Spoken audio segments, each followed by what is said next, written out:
I recently attended this 10-day, you can't really call it a seminar or retreat because it's more like boot camp, but it was essentially rehab for the heart. It was 10 days of focusing on the things in our hearts, the hurdles or the boulders in our hearts that keep us from truly experiencing the complete freedom, the abundant life that God promises. And it was hard. It was really hard to face some things, really process some things that had happened when I was younger that made me put Jesus in a box. And one of the most pivotal moments was the guy who was kind of the facilitator of this entire 10-day session.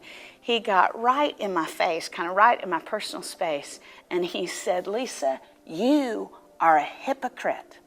He said, by not forgiving the people who molested you when you were little, you've essentially put yourself higher than God, and you've said that your forgiveness is more valuable than his. And he said, how does it feel to go around the country talking about the grace of the gospel, but not really believe it for yourself? Now, I could have stopped right there, and I could have been defensive.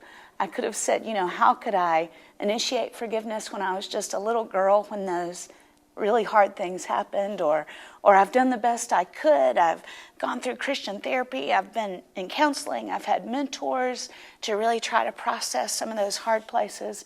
But I thought, I want to be completely free. And I said, it feels terrible. That corner of my heart that has been really, I've been so self-protective about it because there's so much shame there. I thought it feels terrible to not be completely free, to not completely trust Jesus.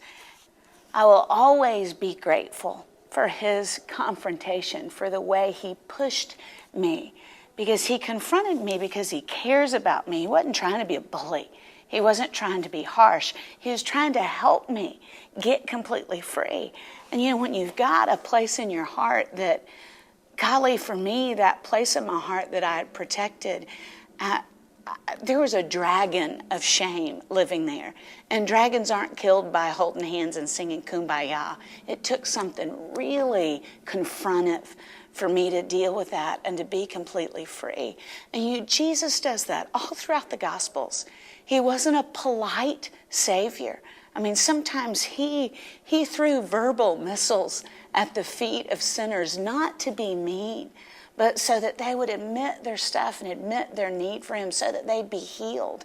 And I love that Jesus is not always gentle. Sometimes Jesus is fierce, he's determined, he's tough, he's confrontive, because he wants us to be free. He doesn't want us to just be safe and comfortable. He wants us to be free, to experience absolute healing and absolute joy.